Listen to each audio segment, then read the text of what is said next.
VTV ન્યૂઝમાં હું છું આપની સાથે રાધા। મહામંથનમાં આજે પણ આપણે બે મુદ્દા પર વાત કરવી છે। એક મુદ્દો રહેશે કે આપણા ઘરમાં આવતા શાકભાજી કેટલા ઝેરથી લથબથ છે, પરંતુ એની પહેલા વાત કરવી છે આપણા માતા પિતાની શું હાલત છે।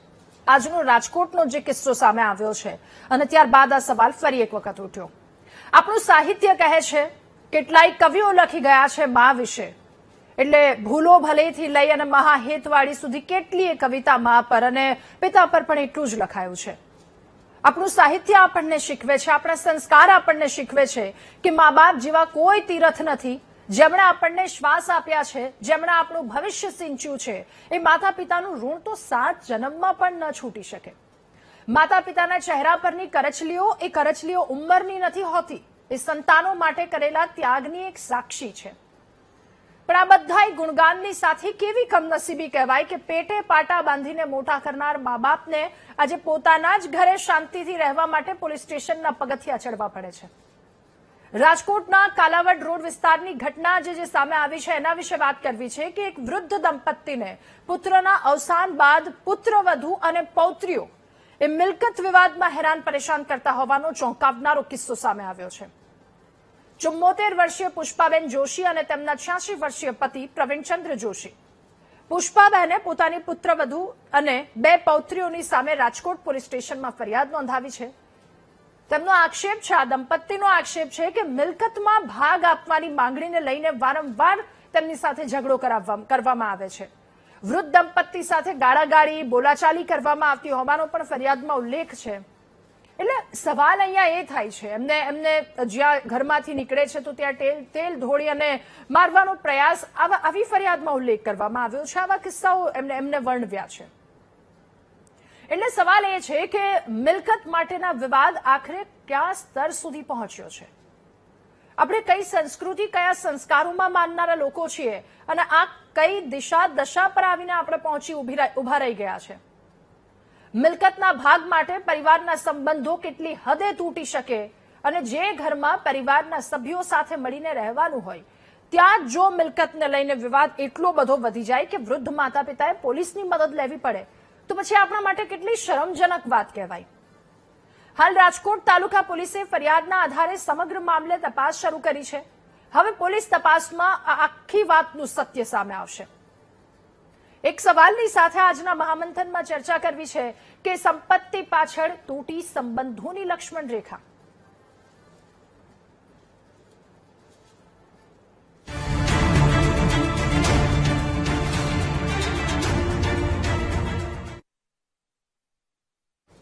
એટલે આમ તો વાતોની હોય ત્યારે વાતો કરતા હોય ત્યારે એવું બહુ મોટી વાતો લોકોના મોઢેથી સાંભળી હોય અને ખરેખર કેટલા લોકો જે મા બાપની સેવા એ રીતે કરતા હોય છે। આપણે ત્યાં એવું પણ કહેવાય છે કે આપણા શરીરના ચામડાના ચપ્પલ બનાવીને જો મા બાપને પહેરાવીએ ને તો એનું ઋણ આપણે ક્યારેય ન ઉતારી શકીએ, 1% કદાચ એ ઋણ ન ઉતારી શકીએ। હવે આ મા બાપ, આ સંસ્કારો આપણા છે, આ સ્થાન આપણે મા બાપને આપ્યું છે, પણ આજકાલ ગુજરાતમાં કેવા કિસ્સા સામે આવે છે, એમને પોતાના ભરણ પોષણ માટે અરજીઓ કરવી પડે છે, એ અમદાવાદમાં એ અરજીઓના કિસ્સાઓ પણ વધ્યા છે। એટલે મા બાપ હવે આ લોકોના ઠેબે આવે છે। એક તરફ એવું કહેવાય કે આટલી મોંઘવારી છે ને એમાં નથી પહોંચી શકાતું, પણ મા બાપ જ્યારે આપણે નાના હતા ત્યારે એમની આવક મર્યાદિત હતી। એટલે આ બધા બહાના છે અને આની પાછળ મા બાપ કેટલા પીસાય છે, એમને ગુજરાતમાં શું હાલત છે એ જાણવા સમજવાનો પ્રયત્ન કરીશું। ખાસ કરીને રાજકોટનો જે આ કિસ્સો સામે આવ્યો છે એ પણ ખૂબ ચોંકાવનારો કિસ્સો છે। માતા પિતા બંને રડતી આંખે પોતાની ફરિયાદ નોંધાવી રહ્યા છે અને આવા તો ગુજરાતમાં કેટલાય માતા પિતા હશે જે એમના સંતાનોના ઠેબે આવતા હશે, કદાચ એમને નહીં ગમતા હોય, એમને ઘરમાં નહીં રાખવા હોય। આજ બધા સવાલ હકીકતની સાથે મહામંથનના પહેલા મુદ્દામાં ચર્ચા કરવી છે। આપણી સાથે ફરિયાદી જેઓ છે પુષ્પાબેન જોશી જોડાયા છે, સાથે એમના પતિ પ્રવીણચંદ્ર જોશી આપણી સાથે મહામંથનમાં જોડાયા છે અને આ વૃદ્ધ દંપતીના દીકરી છે જાનકીબેન જોશી આપણી સાથે મહામંથનમાં જોડાયા છે અને સોનલબેન જોશી એડવોકેટ આપણી સાથે જોડાયા છે। મહિપતસિંહ ચૌહાણ સામાજિક કાર્યકર છે જેઓ પણ આપણી સાથે જોડાયા છે। આપ સૌનું ખૂબ સ્વાગત છે મહામંથનમાં। શરૂઆત મારે પુષ્પાબેન આપનાથી કરવી છે। પુષ્પાબેન, મિલકતના ભાગ આપવાના બહાને ત્રાસ ગુજારવામાં આવે છે અને શરૂઆત આખી વાતની ક્યાંથી થઈ હતી? પુત્રનું અવસાન થયું ત્યાર પછી કે પછી એની પહેલા સંપત્તિનો આટલો વિવાદ હતો અને આટલા હેરાન પરેશાન કરવામાં આવતા હતા? આપ જણાવ્યું કે માર્ચમાં દીકરો ગુમાવ્યો અને એપ્રિલથી આ બધી જ વસ્તુ શરૂ થઈ ગઈ હતી, તો એ આખી શરૂઆત ક્યારથી થઈ અને કેવી રીતે તમને હેરાન કરવામાં આવતા? ના, મારો દીકરો ઓફ થઈ ગયો ને 2024માં માર્ચમાં ઓફ થઈ ગયો, ત્યાર પછી એપ્રિલથી આ ચાલુ થઈ ગયું છે બધું, આ પ્રોપર્ટી માટે થઈને હેરાન કરવાનું કે તે દિવસનું સતત આમ ચાલુ જ હોય છે. કાંઈક આમ અમને નિરાતે સુઈ શકતા નથી, કારણ કે આ કાંઈ આપણને સવાર થાય ને એમ થાય કંઈક નવું ઊભું કરશે, એટલે અમે આમ જ છીએ તે દિવસના. પછી અમે બધી જગ્યાએ ડોમેસ્ટિક શું કાંઈ કેસ કર્યો છે, લોક અદાલતમાં ગયા, પછી આપણે અહીંયા કલેક્ટરમાં ગયા છીએ, બધી જગ્યાએ. પણ વકીલ દ્વારા અમને બહુ ત્રાસ અપાવે છે અને આ ઘરમાં એટલો ત્રાસ આપે છે, એટલે આ નાની મોટા એક્સિડન્ટ કરવાની ધમકીઓ આપે ને, મારી નાખવાની ધમકી આપે ને, એવું બધું. ગેસ લીક કરી નાખીશ ને, આમ કરી નાખીશ ને, અને પાણી છે યા તે એવા કાંઈ ઢોળવાનું કોશિશ કરે એટલે અમે લપસીને પડીએ ને મરીએ એવું ઈચ્છે, અને થાય એ કે પડી જાય અમે ઉંમરવાળા રહ્યા એટલે. અને મારે કાંઈ કામ અહીં ઘરમાં એને કાંઈ કે હું કાંઈ કામ કરીશ નહીં, અને મારા સગાવાલાને બધાને બોલાવી અને મહિલા પોલીસ દ્વારા અમારું અપમાન કરાવ્યું ખૂબ. ઓકે દાદી, શરૂઆતમાં જયારે વર્તન બદલાયું ત્યારે પરિવારની આબરૂ ન જાય એ માટે કદાચ મા બાપ તરીકે તમે લોકોએ સહન કર્યું હશે, પણ પરિસ્થિતિ હાથની બહાર ક્યારે નીકળી ગઈ? એ કાબુની બહાર પરિસ્થિતિ ક્યારે નીકળી ગઈ? બસ હમણાં જ વધારે થઈ ગયું છે, અને આમને અમને રોજ એટલો ત્રાસ તો આપે જ છે, પણ હમણાં વધી ગયું છે બધા. અમે આપણે અહીંયા કલેક્ટરમાં જઈએ ને 20 ઓગસ્ટ ને જુલાઈમાં અમે ગયા હતા, ત્યાર પછીથી તેનું બહુ વધી ગયું છે એમ. એટલે ત્યાર પછીથી તો વધારે ને ગાડી કાંઈક આપણે કહીને કે ભાઈ પાણી ન ઢોળ, અમે પડી જાશું, હાથ પગ ભાંગશે અમારા, અહીંયા કાંઈ પણ પડી જાય તો હેમરેજ થાય, મગજમાં કાંઈ થાય તો ગાડી કરવા માંડે ને બોલવા માંડે જેમ તેમ, ને અમને હેરાન કર્યા કરે. દાદા બોલવા જાય તો દાદાનું તો રેકોર્ડિંગ કરવા માંડે ને એવું બધું કરે. અને અમે બે બીપી વાળા છીએ, અમને આવું મોઢામાં આંગળી નાખીને ખૂબ આમ ઉશ્કારી આમ એકદમ બોલાવે બધું. એટલે અમારી પછી અમને બે ને બીપી રહ્યું એટલે ગમે ત્યારે વધી જાય, એટલે પછી ગમે કંઈક બોલાઈ જાય પછી એમ. એટલે આવું બધું તો બહુ જ હેરાન કર્યા કરે છે. મારી નાખવાનું તો આવું એને કોશિશ કે દિવસની ચાલુ જ છે. અમને અમારી પ્રોપર્ટી આપી દો બસ. ઓકે દાદી, તમે કહ્યું કે વકીલ દ્વારા પણ ધમકી આપવામાં આવતી હતી, તો એ કેવી રીતની મતલબ એ વાતચીત હતી અને સાથે કેવી રીતના અત્યાચાર કરવામાં આવતા હતા? આપણે પાણીની વાત કરીશું, કોઈ બીજા ઉદાહરણો આપી શકો કે જેના કારણે ચોક્કસ ખ્યાલ આવે કે એ કેવા અત્યાચાર થતા હતા? અને વકીલની આપે વાત કરી, તો એ કઈ પ્રકારનો ત્રાસ ગુજારવામાં આવતો હતો? એમના દ્વારા શું કહેવામાં આવતું હતું? હા, વકીલ દ્વારા એટલે અમને ત્યાં બોલાવી લે ને ઘડી બધું પૂછપરછ થાય ને, અમે આટલી ઉંમરના રહ્યા, અમારે દોડીને જવું પડે ત્યાં. પછી આ FRI કરાવી ત્યાં અમારે જવું પડે, અમારું કાંઈ નક્કી ન હોય તો એ ક્યારે શું કરશે એમ. એટલે પછી અમારે દોડા દોડી અમે નથી કાંઈ કરી શકતા, નથી ચાલી શકતા, તો અમારે આવું કરવું પડે છે. મારી દીકરી અમદાવાદ રહે છે, એને ઘડી બોલાવવી પડે છે. હિંચકે બેઠા હોય દાદા તો એને ત્યાં બાજુમાં બેસીને વધારે ચલાવવા માંડે, ત્યાં દાદા પડી જાય એવી બીક લાગે. એટલે એવું બધું થતું હોય છે, કાંઈક એવા કર્યા જ કરે એમને. એટલે એનો કોઈ અંત જ નથી એમ, કઈ તોય ચાલે. આ વકીલ દ્વારા એ જ ને કહું છું ખરી, બધી નોટિસો કરાવીને આમ તે એવું બધું અમને ઘડી ત્યાં બોલાવે એમ. ઓકે દાદા, હવે આપની પાસેથી જાણવું છે, આખી જિંદગી પરિવાર માટે કમાયું હોય અને હવે પરિવારના લોકોને જ તમે ન ગમતા હોય, આવું વર્તન કરે તમારી સાથે, તો પછી મતલબ કેવું વર્તન કરે છે? તમે શું અનુભવો છો? પડે છે કેમ કે એ લોકોને આજ મહેનત કે કઈ કરી નથી, ખાલી દેખાણું છે કે આ બધું છે એટલું. એના હિસાબે આ મને ત્રાસ આપે છે. એક તો મારે કઈનો 2 વર્ષ ત્યાં દુખાવો છે, 10 મિનિટ ઊભો નથી રહી શકતો. મારા ઘરવાળીને પગનો, એટલે આ 2 છોકરીઓ ને એની માં ઉપર રહે છે. અમે એને અલગ જવાનું કીધું તો કે કાંઈ નહીં. પેલા અમને કીધું હતું કે અમારે કાંઈ જોતું નથી ને આમને. હવે છે ને કોકે ચડાવ્યા કે જી હોય અમારા હોય કે એનાય હોય ઈ હોય. હવે એટલું અમને ત્રાસ આપે છે. અમારે જો અહીં બેઠો હોઉં ને તો ઊભો થઈને તમે આવો ને તો હું દરવાજો ખોલી દઉં એમ નથી, સમજી ગયા? 10 મિનિટ મારાથી ઊભું નથી રહેવાતું. આ ઘરવાળીની આ તકલીફ. હવે અહીંયા એ ઉપર રહીએ છે ને, એટલે સવારથી આ રસોઈ કે ચા કરવા જાય ને ત્યાંથી શરૂ કરે છે. સાહેબ ત્યાં પાણી ઢોળે, ઓલું ઢોળે, આ ઢોળે. અમારા કચરા પોતાવાળા કરીને જાય ને એને એ પડી જાય ને અમે પડી જાય, એવી રીતે પાણી ઢોળીને અમને ગમે એમ કરીને ત્રાસ આપવો હોય. અમને પતાવી દેવાય છે. ટૂંકામાં વાત કરું તો મારી નાખવા છે. ઓકે દાદા, જિંદગીભરની મહેનત કરી અને જે મિલકત કમાઈ છે, હવે એવું લાગે છે કે આ મિલકત ક્યાંક બોજરૂપ બની રહી છે, આના કારણે ઝઘડા છે, લાગે છે જતી એવું ઉંમરે કે શાંતિ સાપ હોય નથી. એવું લાગે. બધા એનું કહેવાનું એમ છે.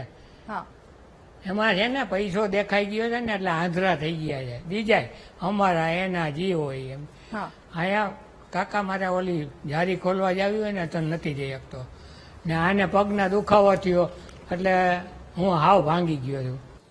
ઓકે એક સવાલ એ પણ પૂછવો છે, કેવો ત્રાસ આપતા તમારી સાથે અને ક્યારથી શરૂઆત કરી હતી એમણે? મને ઓછો આપ્યો છે પણ જયારે હું બપોર પછી હિંચકે બેહું ને, મારી ગાડી લઈને જાઉં ને હા, હા, તો એકાદી છોકરી બેઠી એની માં બેઠી તો હું પાથરવાનું કહું ને આગી તો ના પાડી દે, જેમ આવે એમ તેમ બોલવા માંડે. હું બેવડી કરીને માથે બેઠો એ ટેપ ઓલા રેડ આમાં મોબાઈલમાં ગીત વગાડે, ઓલું વગાડે, જેવું તેવું હું કહું આગી જા તો મને જેમ તેમ બોલવા માંડે છે. મા દીકરી બે. ઓકે ઓકે, મોટી છોકરી એના લગ્ન થઈ ગયા છે 2-3 વર્ષ પહેલા, હા, 2-3 મહિના પહેલા જ અમદાવાદમાં ભણાવી છે બેન. એ છે ને વધારે પડતી હોશિયાર છે, ભણેલ છે. એની માં એટલું ભણેલ છે એટલે એને એમ કે અમે અમારી રીતે આ એટલે ત્રાસ આપવાનું એને ચાલુ કર્યું છે. ઓકે, બીજું કાંઈ ઓકે. છે નહીં. એને જેને ચડાવણી હોય, અમારી હોય કે અમારા કુટુંબની હોય કે એના કુટુંબનું, એને આપણે બધાને માફ કરીએ. ઓકે સોનલબેન, આ માતા પિતાની વાત સાંભળી, એ વૃદ્ધ દંપતીની વાત સાંભળી કે કેવા પ્રકારના અત્યાચાર કરવામાં આવે છે. હવે આપણે ક્યાં આવીને ઉભા રહી ગયા છે, એક સૌથી મોટો સવાલ થાય. સામાજિક ક્ષેત્રે તમે પણ આવા બધા ઘણા બધા કિસ્સાઓ જોયા હશે. એક એ પણ વાત સામે આવી છે કે પ્રાંત કચેરીના ધક્કા ખાતા મા બાપની એ સંખ્યામાં પણ વધારો થયો છે. 2024માં ભરણ પોષણ માટેની 61 અરજીઓ કરી હતી, જે હવે 2025-26માં 60% વધારા સાથે અરજીઓ પહોંચી ગઈ છે. એટલે જે મા બાપ પેટે પાટા બાંધીને ખવડાવતા આપણે જે શીખ્યું છે કે કેવી ગરીબીમાંથી એ લોકો ઉઠ્યા છે ને આપણને આવી રીતે અહીંયા સુધી પહોંચાડ્યા છે, એ જ મા બાપ એને પેટ ભરવા માટે, એ વસ્તુ લેવા માટે એને પ્રાંત કચેરીના ધક્કા ખાવા પડે છે, બહાર ઉભું રહેવું પડે છે. મા બાપની આ હાલત શું કહેશો આપ? રાધા, શરમ આવે છે કારણ કે આજના કળિયુગની અંદર હવે આટલું જ બાકી રહ્યું છે કે ક્યાંક એવી બી પરિસ્થિતિ છે કે પોતાનો દીકરો પોતાના મા બાપને મારતો હોય છે મિલકત માટે, અને જ્યારે પુત્રવધુ અને જ્યારે પુત્રવધુની દીકરીઓ આવી રીતે મિલકત માટે માથાકૂટ કરે અને દાદા દાદી પાસે તમે તમારી જાતે કેમ નથી કમાઈ શકતા, તમે તમારી જાતે તમારા પગ ઉપર કેમ નથી ઉભા થઈ શકતા? અને ગવર્મેન્ટે ઇનિશિયેટિવ લઈ અને ખરેખર કલેક્ટર ખૂબ સારું કામ કરે છે અને કોન્સ્ટન્ટ કલેક્ટર પાસે આવી બધી અરજીઓ ખૂબ જ વધી રહી છે કે જેમાં દીકરીઓ ઘર ખાલી ન કરતી હોય, દીકરાઓ ઘર ખાલી ન કરતા હોય, મા બાપને ઇવન બાંધી મૂકે અથવા તો એમને એવું કે તમારું પેન્શન આવે છે, પેન્શન લઈ લે. અમુક લોકો પેન્શનના લીધે એમને 2000 રૂપિયા ઘરમાં 2000 રૂપિયા 7000 માંથી ચલાવવા આપે અને બીજા 5000 દીકરો દારૂ પી જાય. રાધા, મારી પાસે ઢગલો કેસીસ આવા આવતા હશે અને મેં વારંવાર ઇનિશિયેટિવ લેવાનું કીધું છે. ગવર્મેન્ટે આવા જે પણ સિનિયર સિટીઝન છે એમની મિલકત હોય એમને રેન્ટ ઉપર ચડાવી, ગવર્મેન્ટે સારા જે પ્રમાણેની ક્ષમતાવાળા લોકો હોય એ પ્રમાણેની એમની રહેવાની અલગ વ્યવસ્થા સુપરવિઝનની અંદર એમને મળવી જોઈએ, ખૂબ જરૂરી છે. કારણ કે આવનારો સમય બહુ કપરો છે. આ જે પુત્રવધુને બંને દીકરીઓ છે એમની ઉપર FIR થાય, મારી નાખવાની જે એમને કોશિશ કરી છે, ટોર્ચર કરી રહ્યા છે, ડોમેસ્ટિક વાયલન્સની વાત કરી રહ્યા છે, બધી જ પિટિશન આ ઉંમરે કરી છે, પરંતુ એ જવા માટે શારીરિક રીતે સશક્ત નથી. એમને સમજવું જોઈએ અને જ્યારે કોઈ આવી મેટર આવે છે તો એને મીડિયેશનમાં મૂકવી અને સારા લોકોએ, સમાજના લોકોએ વચ્ચે પડીને સમાધાન કરવાનો પ્રયત્ન કરવો એ ખૂબ જરૂરી છે. રાધા, અધરવાઇઝ આ યોગ્ય નથી લાગતું કે કોઈ પણ મા બાપ પોતાના બાળકોને આવી રીતે મોટા કર્યા. વહુ હોય એ દીકરી જેવી જ હોય છે. આ મિલકત એમના ગયા પછી તમારી જ છે, પરંતુ અત્યારે જ તમારે એને માંગવી. અને ખાસ કરીને એવો પણ ભય હશે, અત્યારે હું દાદા દાદીને પૂછીશ તો એમના મનમાં એવું હશે આ પુત્રવધુને કે એમની મિલકત છે એમની દીકરીને આપી દેશે, અમને નહીં આપે. આ પ્રશ્ન મેન હશે અને આ પ્રશ્નના કારણે છે. પરંતુ કાયદો રાધા એવું કહે છે કે ઇક્વલ મળવું જોઈએ 2002 પછીની જે પણ મિલકતો છે. અને હું એવું માનું કે એક સળીના 2 ટુકડા જ થવા જોઈએ જ્યારે 2 બાળકો હોય ત્યારે. એમાં સ્ત્રી પુરુષનો જેન્ડર બાયસ નહીં કરવું જોઈએ. અને આના કારણે ઝઘડા થતા હોય છે. તો આવા જો ઝઘડા થતા હોય તો એ દીકરીએ 100% એમની પોતાની સ્વપાર્જિત મિલકત હોય એ મિલકતને વેચી મારો, તમે તમારી રીતે જીવો, તમારું મન ફાવે એ રીતે નોકરો રાખો, જલસાથી જીવો, બધા જ પૈસા વાપરી કાઢો અને તમારા પછી જે વધે છે એને તમારે દાનમાં આપવા હોય, જેને આપવા હોય એને આપી દો. આવું મેં ઘણા લોકોને સલાહ આપી છે અને ઘણા લોકોએ કર્યું પણ છે. એટલે આ બહુ જ ખરાબ વસ્તુ કહેવાય જે જમીનની વાસ્તવિકતા સામે આવી છે કે મા બાપના પૈસા જલસા કરવા છે. કાંડામાં બળ હોય તો તમે કમાઓ ને જાતે, તમે કમાઈને એ પૈસા ઉપર જલસા કરો. શું કામે એ વૃદ્ધ મા બાપને આટલા હેરાન કરો છો કે એને મારવા સુધી આવી જાઓ? તો આ તો કેટલી શરમજનક વાત કહેવાય. જાનકીબેન, આપની પાસેથી હવે જાણવું છે ક્યારથી આ અત્યાચાર કરવાનું શરૂ કર્યો, અને તમારા માતાએ એ પણ જણાવ્યું હતું કે વારંવાર દીકરીને બોલાવવી પડતી હતી સમાધાન માટે અથવા તો એ રક્ષણ માટે. તો મા બાપની હાલત ક્યાં સુધી પહોંચાડી દીધી હતી આ લોકોએ? મારું નામ જાનકી ધવલભાઈ જોશી છે, અને આ પરિસ્થિતિ મારા ઘરની છે એ 24 માર્ચ 2025માં જ્યારે મારો મોટો ભાઈ ઓફ થઈ ગયો તો એપ્રિલથી એણે આ બધું મારા મમ્મી પપ્પાને માનસિક પહેલાં તો હેરાન કરવાનું ચાલુ કર્યું કે આ કિન્નરીબેન મારા ભાભી અને એની 2 દીકરીઓને આટલી સારી સ્કૂલોમાં કોલેજમાં ભણાવી છે, પણ તોય ગાળા ગાળી મારા મા બાપને ગમે તેમ બોલવું, એ લોકો કંઈ કહે તો એને સામા આવા જવાબ આપવા, સામાઈને આવા જવાબ આપવા, એટલે આ બધું માનસિક તો હેરાન કરવાનું ચાલુ કર્યું. તો મારે આપની પાસેથી એ પણ જાણવું છે કે આપને 2 ભાઈ છે, આપના માતા પિતાને 2 દીકરા છે, જેમાંથી એકનું અવસાન થયું છે અને બીજા દીકરા હાલ ક્યાં છે? આવી રીતે ઝઘડા થાય ત્યારે તેઓ આવે છે, કોઈ સમજાવવાનો પ્રયત્ન કરે છે, એમની સાથે રહે છે, અથવા તો આટલી મુશ્કેલીમાં છે તો ચલો મારી સાથે આવી જાઓ, આપણે સાથે રહીએ, એવો કોઈ સપોર્ટ? એવો સપોર્ટમાં એવું કે જ્યારે મારો ભાઈ એમાં એવું છે, એ મારા મમ્મી પપ્પાને અત્યારે કાંઈ એની હેલ્પ કરતા નથી નીચે. એટલે મારા જે સેકન્ડ ભાઈ છે એને ટિફિન લેવા જવું પડે છે, એ બહાર હોય એ ત્યારે જ એ મારા મમ્મી પપ્પા એજવાળા છે, એટલે એ મારો ભાઈ જ્યારે બહાર હોય છે ને સવારે કે સાંજે એની જ્યારે ટિફિનની વ્યવસ્થા કરતો હોય ને ત્યારે જ મારા મમ્મી પપ્પાને હેરાન કરે છે. ઓકે. આપણી સાથે સામાજિક કાર્યકર સંગીતાબેન પણ જોડાયા છે. સંગીતાબેન, આપનું પણ ખૂબ સ્વાગત છે મહામંથનમાં. એ પહેલા મહિપતસિંહ, મારે આપની પાસેથી જાણવું સમજવું છે, કેટલાય વૃદ્ધ મા બાપ કે જેઓ આપની પાસે આવે છે, ઘણા બધા લોકો સુધી આપનું નામ છે અને આપ જે કામ કરી રહ્યા છો તમામ લોકો સુધી એ માહિતી છે. આપણે આપણા બાળકોને, મૂળ મુદ્દો સંપત્તિનો છે, આપણા બાળકોને એ શીખવતા આવ્યા છે કે સંપત્તિ કરતા સુશાસન મહત્વનું છે અને વિસ્તાર કરતા વિચાર મહત્વનો છે. પણ આજની આ ઘટના અથવા તો આજની જે વાસ્તવિક પરિસ્થિતિ છે, ગ્રાઉન્ડ રિયાલિટી છે, આપણે ક્યાં આવીને ઉભા રહી ગયા છે? આ કેટલી શરમજનક વાત છે. અને જો ગુજરાત વિશે વાત કરવી હોય તો આપ તો બહુ જ સારી રીતે જાણતા હશો કે આજની પ્રજા, આજના દીકરા દીકરીઓ કેટલી ક્રૂરતા આચરી રહ્યા છે. મહિપતસિંહ. ચોક્કસથી રાધાબેન, પહેલા તો હું આભારી છું વીટીવીનો કે એક બહુ સરસ મુદ્દાને ગુજરાતના લોકો સુધી પહોંચાડવા માટે કામ કરી રહ્યા છો. અને લગભગ 2000થી વધારે વિડીયો મેં મૂક્યા છે વડીલોના, અને એ વડીલોના જે વિડીયો ગુજરાતના લોકો સુધી પહોંચી રહ્યા છે અને એ એટલા દીકરાઓ સુધી પણ પહોંચે છે. અમને રોજ ધમકીઓ આપે છે કે તમે આ બધા વિડીયો બંધ કરી દો, ફરિયાદો કરીશું, તમને મારી નખાવીશું, હમણાં પર હુમલા કરશું, આ કરશું, તે કરશું, કારણ કે બદનામીનો ડર છે. પણ પહેલા તો હું આભારી છું આ બંને જે બુઝુર્ગોનો કે જેમને હિંમત દેખાડીને ફરિયાદ સુધી. આ એક પહેલો કિસ્સો છે, અને આવા હજારો ને લાખો કિસ્સાઓ ઢંકાયેલા છે, દબાયેલા છે, જેમનો અવાજ હજુ સુધી તમારા સુધી કે મારા સુધી નથી પહોંચ્યો. એક શરમ છે, એક દયા છે કે એમના જે પરિવાર છે એની બદનામી ના થાય. પણ હવે એ બદનામીનો ડર દરેક વડીલોએ મૂકી દેવો જોઈએ.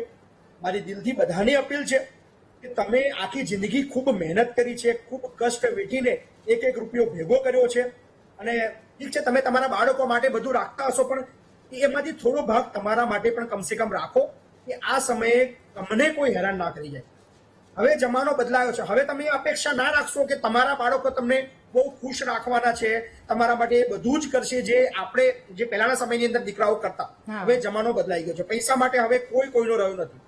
સો આ તો એક નાનો કિસ્સો છે. મારી પાસે 1500 એવા લોકો છે જે કરોડપતિ પણ છે અને રોડપતિ પણ છે, જેમની પાસે એમના ઘરની અંદર 20-20 રૂમો હોય, 15-15 રૂમો હોય, 10-10 ફ્લેટ હોય, પણ એમના માટે એક બેડ મૂકવાની જગ્યા નથી અત્યારે મારા વૃદ્ધાશ્રમમાં છે. અને દુઃખની વસ્તુ એ પણ છે કે આ બધા આપણા હિન્દુ સંસ્કૃતિના છે. 1500 માંથી 1490 આપણા હિન્દુ સંસ્કૃતિના છે. અને કહેવાય છે ને કે હિન્દુ ખતરામાં છે. એ હિન્દુ ખતરામાં ક્યાં છે? એ અહીંયા છે. આ સમજવાની જરૂર છે. અને વડીલોને અપીલ છે, હવે ડર મૂકી દો. ચિંતા છોડો. સમાજ શું કહેશે, પરિવારમાં શું વાત હશે, એ બધું મૂકીને ખોટો જે અત્યાચાર છે એ સહન કરવાનું બંધ દો. નિડરતાથી અવાજ ઉઠાવો. ગુજરાતની તમામ મીડિયા ચેનલ તમારી સાથે છે. તમારો અવાજ લોકો સુધી પહોંચશે, તમને ન્યાય મળશે અને તમારા જેટલા પણ અંતિમ સમય છે એ તમે શાંતિથી જીવી શકશો એવો મને વિશ્વાસ છે. ઓકે, સંગીતાબેન, હવે આપની પાસેથી જાણવું સમજવું છે મૂળ મુદ્દો મિલકતનો, અને મિલકત માટે મા બાપ સાથે કેટલી ક્રૂરતા આચરવામાં આવે છે. એટલે એ ઘર, એ સંપત્તિ, બસ આટલું જોઈએ છે તો મા બાપ કશું નથી, તમે ઘરની બહાર નીકળી જાઓ, અમારે તમારી સાથે કોઈ સંબંધ નથી, સંબંધ છે તો માત્ર ને માત્ર તમારા પૈસાની સાથે સંબંધ છે, અમને આપી દો. એટલે આ કેટલી શરમજનક વાત કહી શકાય આપણા માટે, સમાજ માટે, સૌ કોઈ માટે. એકદમ સાચી વાત છે. મિલકત માટે તો બધા સંબંધોની અંદર તિરાડ પડે જ છે. ખાસ અહીંયા જે મુદ્દો ચર્ચાઈ રહ્યો છે કે ઘરડા બા-દાદાને વહુ દ્વારા હેરાન કરવામાં આવે છે સંપત્તિ મામલે, તો મારું કહેવું એટલું જ છે કે સંપત્તિ છે, બધી જગ્યાએ પૈસાના કારણે ઝઘડા થાય છે, આપણને ખબર છે. તો વડીલોએ મોહ છોડવો જોઈએ અને પોતાના જીવતે જીવ પોતાની મિલકત કોઈને પણ ના આપવી જોઈએ, ના દીકરી ના દીકરા કોઈનાને. હવે તમને જો એવી રીતે હેરાન કરવામાં આવે છે તો વડીલો મોં છોડી દે. અને જેમ મહિપતસિંહે કહ્યું કે તમે પોલીસની ફરિયાદ કરી શકો છો તમારા નામની, કે કોઈ બદનામી થાય એની ચિંતા કર્યા વગર, તો એકદમ સાચી વાત છે. જો એમને પહેલા જ દિવસે હેરાન કરવામાં આવી રહ્યા છે, એમને લાગે છે કે એમની સાથે ખોટું વર્તન થઈ રહ્યું છે, તો એમને પોલીસને બોલાવવી જોઈએ પ્રોટેક્શન માટે.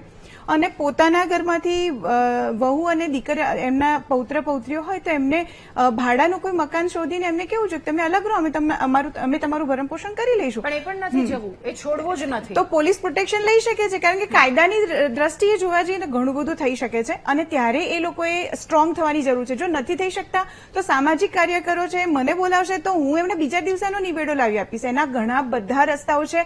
અને જે લોકો વડીલો માટે કાર્યરત છે, કારણ કે હું પણ એમના જે વડીલોના માટે કાર્યરત છું છેલ્લા 8 વર્ષથી, ઘણા બધા કિસ્સાઓની અંદર એક જ વસ્તુ આવે છે કે કાયદાકીય રૂહે ઘણી બધી સપોર્ટ મળે છે, પરંતુ માતા પિતા પોતાનું સમાજના અંદર બદનામી થશે એનું ધ્યાન રાખી અને એ નથી કરતા. અને બીજો દીકરો એમનો જીવતો છે, એમની દીકરી જીવતી છે, અને તોય માતા પિતાને જો આટલું સહન કરવું પડે છે, તો હું તો કહું છું કે એની અંદરના કાયદાની કોઈ ગફલત છે કે ના માતા પિતાની, એ દીકરા અને દીકરીની ગફલત છે. હું ચોખ્ખું કહીશ કે જો હું દીકરી હોત અને મારા માતા પિતા સાથે આવું કંઈ થતું હોત, અથવા મારે એના માટે કોઈ સ્ટેપ લેવાનું હોત, તો એ વહુ ગમે તે રીતે પણ મારા માતા પિતાને હેરાન ના કરી શકે. એટલે અહીંયા વાત ફરી ફરીને ત્યાં એ જ જગ્યાએ આવે છે ને, માતા પિતા ફરિયાદ કરવી જોઈએ અથવા તો ખુલીને સામે આવવું જોઈએ.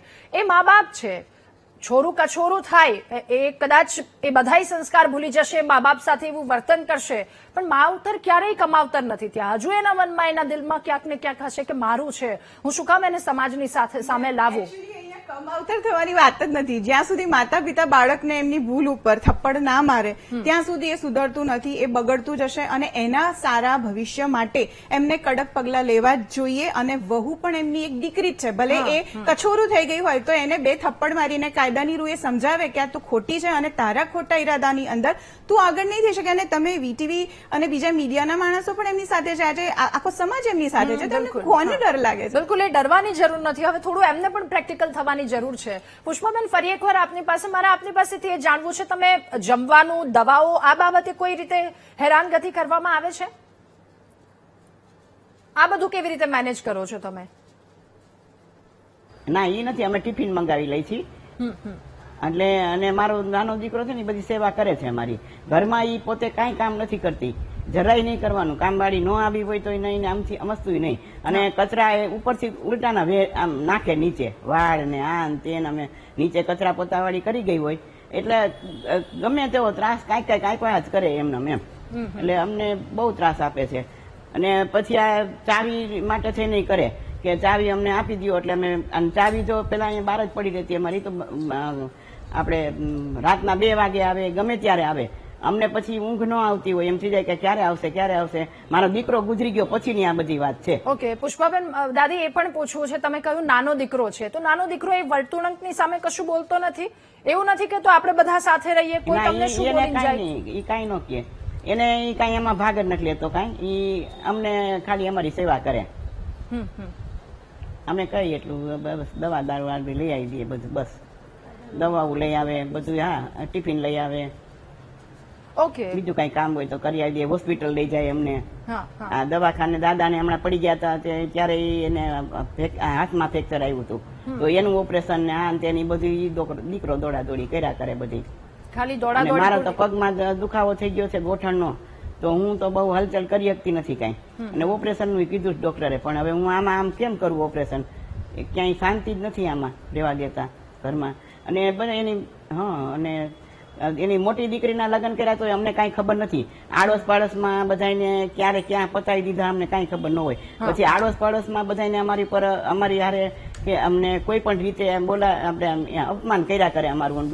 અમુક સગાવાલાને એને સપોર્ટ કરે છે અને અમુક પાડોશી કરતા હશે, અમને ખબર નથી બહુ, પણ એ એટલે એને હિસાબે એ વધારે અમને હેરાન કર્યા કરે છે. એને કોક ને કોક સપોર્ટ છે એટલે એ કર્યા કરે છે આવું અમને. અને હવે અમે થાકી ગયા છીએ. તમે જયારે કમ્પ્લેન કરવા માટે ગયા, પોલીસ પાસે કમ્પ્લેન કરી, તમે કહ્યું એ લેટર પણ આપ્યો છે, સમાધાનની તમારા પુત્રવધુ દ્વારા કોઈ વાતચીત થઈ કે પછી કોઈ દબાણ ઉભું કરવામાં આવ્યું હતું કે જો પોલીસ ના પાસે કઈ ગયા તો? નથી એવું, અમે અમારી મેળે જ ગયા હતા. અમારે આમને સહન નથી થતું એટલે અમે ગયા.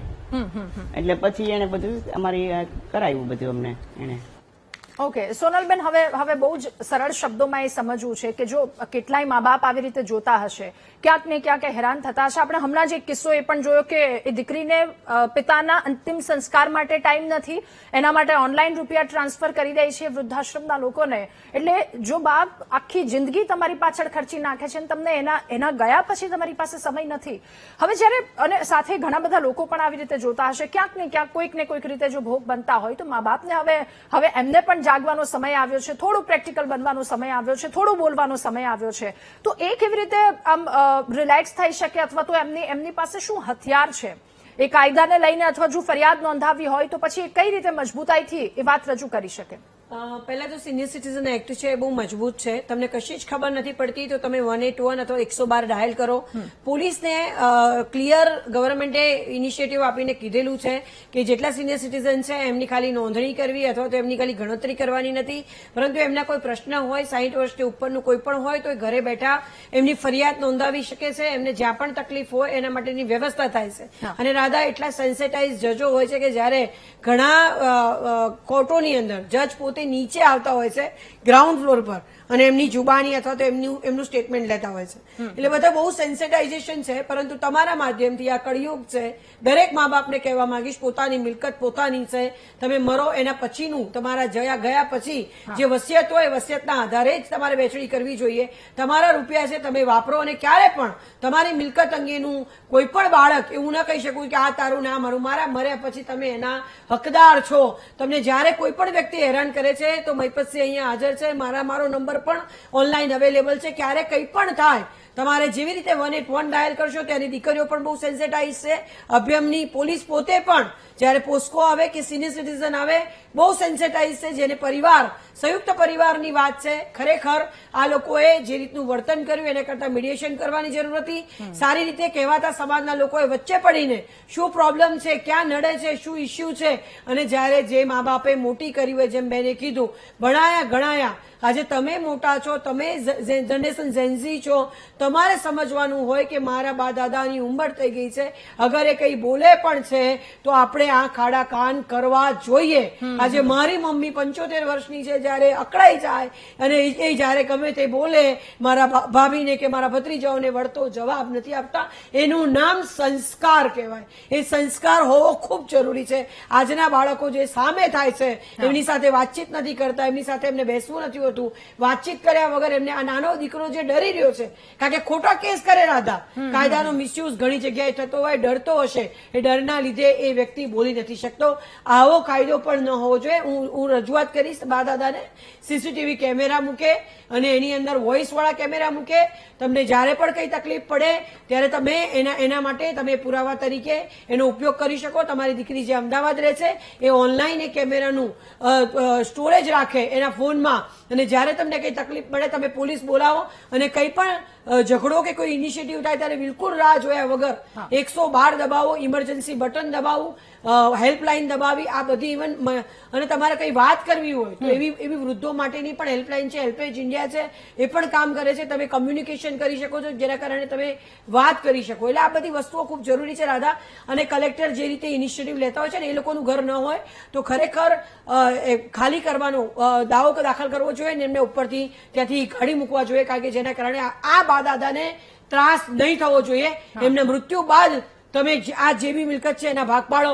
બાકી જો આવો ત્રાસ થતો હોય, કારણ કે કોન્સ્ટન્ટ નેગિંગ થવું રાધા, કે વાળ ફેંકવા, પાણી ઢોળવું, આવી રીતે કરવું એ બિલકુલ અયોગ્ય છે અને એમના દાવા છે એને સમજવા જોઈએ. ઓકે જાનકીબેન, હવે આગળ શું?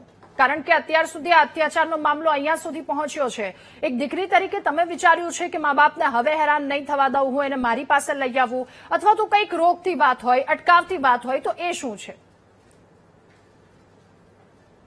જો 2 વર્ષથી મારા મમ્મી પપ્પાને શારીરિક અને માનસિક હેરાન કરે છે. એ જ્યારે એને ધાક ધમકી પુત્રવધુ ને પુત્રીઓ દ્વારા આપવામાં આવે છે, ત્યારે મારું તો મીડિયા ને બધાને કહેવું એટલું જ છે કે મારા મમ્મી પપ્પા હેરાન થાય છે. તો મેં જ્યારે હું અહીંયા રાજકોટ મને બોલાવે છે, ત્યારે હું મહિલા પોલીસમાં બી અમે લોકોએ 2-3 વાર બધું મેં એના માટે બોલાવી છે. પ્રોટેક્શન માટે પણ અમે રજૂઆત કરેલી છે. સિનિયર સિટીઝન એક્ટ હેઠળ અમે ગાંધીનગરમાં પણ રજૂઆત કરેલી છે. પછી અહીંયા પોલીસ કમિશનરને અમે 2-3 વાર હું મારા મમ્મીને લઈને હેરાન, મારા મમ્મી પગ નથી ચાલતા તો પણ હું એને હેરાન થાય છે તો બધે એના માટે હું ગયેલી છું. અને કમિશનરને બી હમણાં 20 જુલાઈ અમારે કમિશનરમાં બી 2 વાર અમારે મીટિંગ થઈ ગઈ છે, પણ કોઈ જગ્યાએથી કોઈ આન્સર કે મારા મમ્મી પપ્પાને પેરેન્ટ્સ માટે કોઈ પોલીસ પ્રોટેક્શન એ લોકોએ આપ્યું નથી. ક્યાંયથી અમને કાંઈ સાથ સહકાર મળ્યો નથી. તો એ વિનંતી છે, ન્યાય અપાવો એને, એ ઉંમરવાળાને. હું તો મહેનત કરું જ છું અમદાવાદથી રાજકોટ આવવા માટે, જી જી જી, પણ મારી આ વાત પહોંચાડે બધી. ઓકે, મહિલા પોલીસમાં બી હું ગયેલી છું. પોલીસમાં પોલીસ કમિશનરને બી અમે જાણ કરેલી છે. 2 વાર અમારે કમિશનરમાં મીટિંગ થયેલી છે. અને આ એફઆઈઆર અમે પછી જ કરી છે કે 20 જુલાઈ કલેક્ટરમાં અમે કર્યું ને એ પછી હમણાં 1 વીકથી વધારે મારા પેરેન્ટ્સ હેરાન થાય છે. ઓકે, તો સોનલબેન, આમાં તો એવું થયું ને કે નથી સુધરવું એને નથી જ સુધરવું. તમે ગમે એટલી વખત ફરિયાદો કરો. ના, બહુ ખરાબ કહેવાય. અગર જે રીતે બેન કહી રહ્યા છે, જો આટલી બધી રજૂઆત કરી તો એનો મતલબ એવો થયો કે અત્યારે આ વીટીવીના માધ્યમથી ઇનિશિયેટિવ લે અને ગૃહમંત્રી એની પર ધ્યાન દોરે અને જે તે મહિલા પોલીસ સ્ટેશનમાં જેને નથી સાંભળી, આજે આ ઉંમરના મા બાપ અગર તમારા ત્યાં આવતા હોય અને મળતા હોય અને જે ઇનિશિયેટિવ આવી રીતે મીડિયામાં બેસવું પડે, ખરેખર શરમ આવવી જોઈએ. જો આપણા આખા ગુજરાતના મા બાપ છે એવી રીતે પોતે પોતાની વસ્તુ માટે પોતાના ઘરમાં છે રાધા, બીજાના ઘરમાં ઘૂસી નથી ગયા. અને જો એના માટે ન્યાય મેળવવા માટે જો આવી રીતે પરિસ્થિતિ થતી હોય તો બિલકુલ અયોગ્ય છે. અને હાઈકોર્ટ પણ બહુ સેન્સિટાઇઝ છે બેન. ત્યાં આગળ ફ્રી લીગલ હેલ્પની સેવા છે. તમે હાઈકોર્ટની અંદર પિટિશન દાખલ કરો. જે વ્યક્તિઓએ તમને જવાબ નથી આપ્યો, એ બધાને પક્ષકાર તરીકે જોડવા માટે હું જાનકીબેનને નમ્ર વિનંતી કરીશ. અને તમારા માધ્યમથી હું ડિપાર્ટમેન્ટને પણ કહીશ કે આની અંદર મહેરબાની કરીને ગવર્મેન્ટ હસ્તક્ષેપ કરે અને જે લોકોએ આને કસૂરવાર હોય કે જેને આંખ આડા કાન કર્યા છે આવા પ્રશ્નને, કે જે આટલા ઉંમરવાળા લોકો હેરાન થાય છે, જ્યારે મીડિયા ઇનિશિયેટિવ લેવું પડે. દરેક જગ્યાએ મીડિયા કેમ આવે? મીડિયા વગર કામ કેમ નથી થતું એ નવાઈ લાગે છે. અને પોલીસ ડિપાર્ટમેન્ટની અંદર ધડ મૂળથી ચેન્જીસના જરૂરિયાત છે.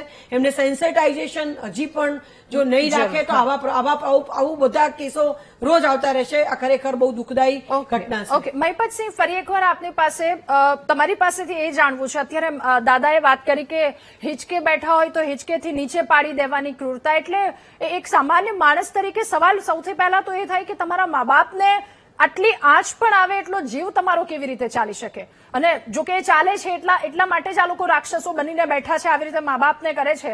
તમારી પાસે તો કેટલાય કિસ્સાઓ પહોંચે છે, ઓલમોસ્ટ ગુજરાતના ઘણા બધા કિસ્સાઓ આપ જાણકાર હશો એને લઈને. આ સ્થિતિ હવે આપણે ક્યાં આવીને ઉભા છીએ? એટલે આ સમાજમાં પેસેલું એક આખું કેન્સર છે, એ કેટલા ટકા સુધી પહોંચી ગયું છે અને આપણામાંથી કેટલા ટકા સુધી એ માનવતા મરી પરવાડી છે અત્યારે? સામાજિક કેન્સરની આપણી પહેલી પેઢી છે અને આપણા પેઢીથી જ આ વસ્તુની શરૂઆત થઈ છે. કારણ કે આપણા જે પપ્પા હતા એ દાદાઓને બહુ સારી રીતે સાચવતા. એટલે આ પહેલી પેઢી કહી શકાય કેન્સરની. અને લોકો જે છે એ એવું એમને મનની અંદર લાગે છે કે આખી જિંદગી એ યુવાન રહેવાનો છે, એ ક્યારેય ઘરડો થવાનો જ નથી. અત્યારે જે એમના પપ્પાની અથવા દાદાની જે પરિસ્થિતિ છે એ પરિસ્થિતિ એમની ક્યારે આવવાની જ નથી.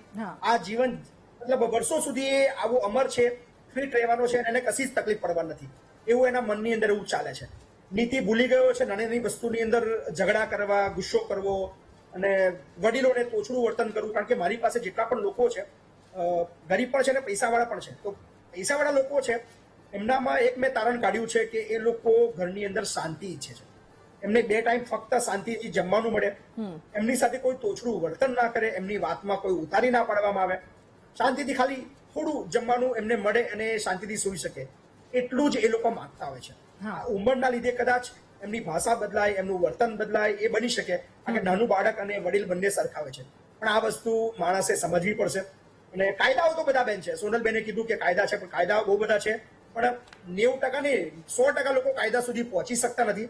માણસે જ બદલાવાની જરૂર છે. માણસે આ વસ્તુ સમજવાની જરૂર છે કે આપણા ઘરની અંદર જે વડીલ છે એ સાચા ભગવાન છે. કદાચ આપણે મંદિરમાં એકવાર નહીં જઈએ તો ચાલશે, આપણા જે ઘરના વડીલ છે અને કેટલો સમય છે, વર્ષ, 2 વર્ષ, 5 વર્ષ, 10 વર્ષ, મેક્સિમમ 5-7 વર્ષ, એનાથી વધારે નેક્સ્ટ નથી જ. તો યાર તમને મોકો મળ્યો છે તમારા ઘરના જે ભગવાન છે એમની સેવા કરવાનો, તો દિવસની અંદર ફક્ત અડધો કલાક પણ એમની સાથે શાંતિથી બેસીને વાતચીત કરશો, એમને ખૂબ આનંદ મળશે.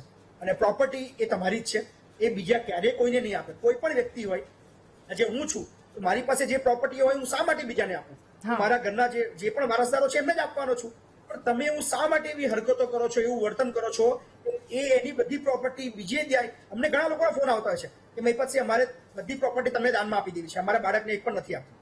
તો આવા ઘણા બધા ફોન આવતા હોય છે. તો એ કયા લેવલનું ટોર્ચર હોઈ શકે કે જે વ્યક્તિ આખી જિંદગી ખૂબ મહેનત કરીને બહુમૂલ્ય પૈસા ભેગા કર્યા હોય અને એના બાળકને નહીં, બીજી કોઈ સંસ્થાને દાનમાં આપવા તૈયાર હોય.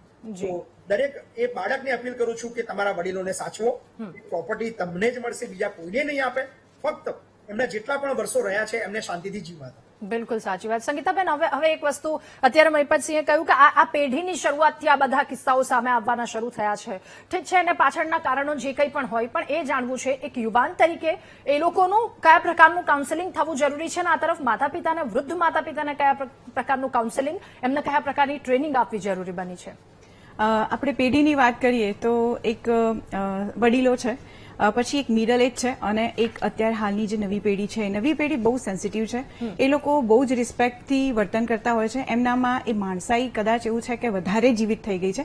પણ જે મિડલ એજ વાળા આખી જે પેઢી છે ને એ કેન્સરસ છે, અને આઈ થિંક સો એ લોકોનું જ કાઉન્સેલિંગ કરવાની જરૂર છે. કાઉન્સેલિંગની અંદર તો કેવું છે કે બધાને પકડીને તો તમે સુધારી નથી શકવાના. પણ અત્યારે હાલ જે કિસ્સો ચર્ચાઈ રહ્યો છે ને રાધા મેમ, તો મારે ખાલી એટલું કહેવું છે કે આ તો કેવી વાત છે કે પોતાના ઘરમાં ગંદકી ભેગી થઈ છે, કામવાળાને ફોન ઉપર ફોન થઈ રહ્યા છે કે તમે આવીને કચરો સાફ કરી જાઓ.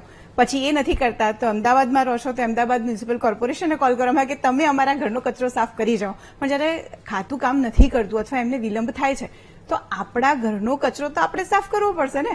અને ફોરેન કલ્ચર પાસેથી મારે એક વસ્તુ બા દાદા અને પુષ્પા દાદી તમને બી હું કહીશ કે પહેલા તો મારો નંબર વીટીવીના માધ્યમથી તમે લઈ શકો છો.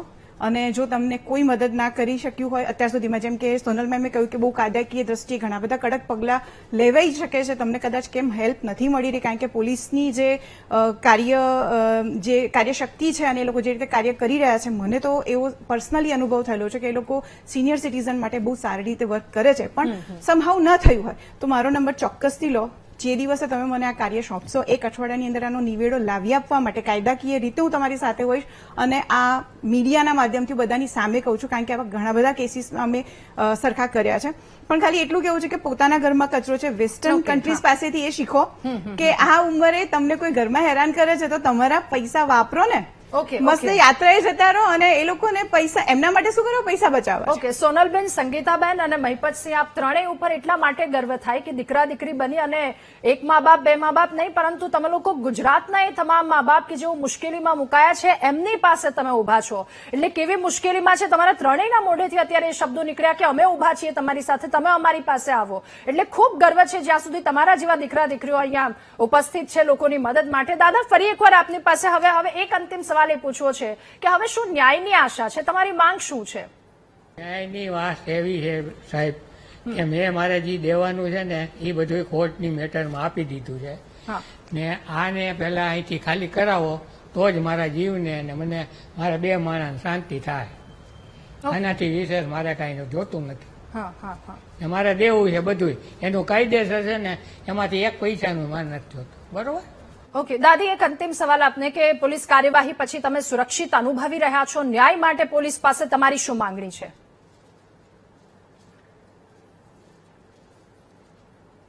બસ ન્યાય અમારે એક જ છે કે બસ અમને શાંતિથી જીવવા દે અને હેરાન ન કરે, બસ એક જ. અમારે હવે જે આયુષ્ય હોય 2-5 વર્ષ એ અમે શાંતિથી જીવી શકીએ, બરાબર. અને અમારું બીજું ઘર છે ત્યાં અમે કીધું તમે ત્યાં જાઓ, તો એ ત્યાં જવા તૈયાર નથી કે અહીં ઉપર રહીને જ તમને હેરાન કરીશ. ઓકે ઓકે, બીજી એને એક ઈરાદો નથી. ઓકે સોનલબેન, ખૂબ જ ટૂંકમાં અંતિમ પ્રતિક્રિયા, મા બાપ માટે એક મેસેજ કે આવું ન થવું જોઈએ, આ મા બાપ છે, આ ભગવાન સમાન છે. એવું કહીશ રાધા કે જાગો આજ, પછી ક્યારેય પોતાના બાળકો માટે કશું મૂકીને જવા કરતા પોતાની જિંદગીને સારી રીતે જીવવી ખૂબ જરૂરી છે. અને ક્યારે પણ કે આવો કોઈ ઇન્સિડન્સ થાય છે તો કદાચ આજે જે બહુ જ હિંમત દાખવી છે દાદા દાદી, તમને સલામ કરીશ કે આજે મીડિયા સમક્ષ બોલ્યા છો. બીજા લોકો પણ આના માટે પ્રેરાય અને ગવર્મેન્ટ આના માટે પ્લીઝ કંઈક ઇનિશિયેટિવ લે કે આવા જે સિનિયર સિટીઝન છે એમને તકલીફ ન પડે અને એમની પ્રોપર્ટી છે તાત્કાલિક ધોરણે સમજીને ખાલી કરીને બીજું મકાન આપવા તૈયાર છે ત્યાં જતા રહે કે જેનાથી એમના મનને શાંતિ થાય, એ ખૂબ જરૂરી છે. ઓકે મહિપતસિંહ, ખૂબ જ ટૂંકમાં દીકરાઓ માટે અને મા બાપ માટે આપનો મેસેજ ખૂબ જ ટૂંકમાં. બસ દીકરાઓને એટલું જ કહીશ કે યાર તમે પણ ઘરડા થવાના છો, તમારા મા બાપને સાચવી લો, જે પણ પડ છે તમને એમની સાથે વિતાવો. કંઈક વધારે એમની ડિમાન્ડ નહીં હોય, ઉંમરના લીધે તમારી પાસે કશું સારા કપડાં, સારું જમવાનું કશું નહીં માગે. થોડુંક શાંતિથી આખા દિવસમાં 2-5 મિનિટ એમની સાથે વાતચીત કરો. બાકી કાલે તમે પણ ઘરડા થવાના છો અને તમે જે અત્યારે કરી રહ્યા છો એ તમારા દીકરાઓ જોઈ રહ્યા છે, એ શીખવાના છે. ઓકે ઓકે, તમારી પણ એ જ દશા થશે જે તમે આજે કરશો. જી જી, સંગીતાબેન ખૂબ જ ટૂંકમાં આપની અંતિમ પ્રતિક્રિયા. 2 પંક્તિ કહીશ. પીપળ પાન ખરંતી હસ્તી કુંપળિયા, મુજ વીતી તુજ વીતશે ધીમી બાપુડિયા. આમાં બધું આવી ગયું. બિલકુલ સાચી વાત છે. કાલે તમારો સમય એ જ આવશે. આપ સૌનો ખૂબ આભાર મહામંથનમાં મારી સાથે જોડાયા આ મુદ્દા પર ચર્ચા કરવા બદલ. તો માતા પિતાના મહાહેતવાળી હોય કે કોઈ પણ, આપણે બહુ ગુણગાન ગાયા છે અને સમાજની વચ્ચે બહુ દેખાડો પણ કરી લઈએ છીએ, પણ થોડીક આવા જે કિસ્સા સામે આવે છે ત્યારે સવાલ પાછો એ પણ થાય કે દીકરા દીકરી તરીકે તમારા જ પોતાના લોહીને, તમારા જ પોતાના મા બાપને આવી રીતે હાંકી મૂકતા અથવા તો ઊંચા અવાજે વાત કરતા એ તમારો જીવ કેમ ચાલે છે?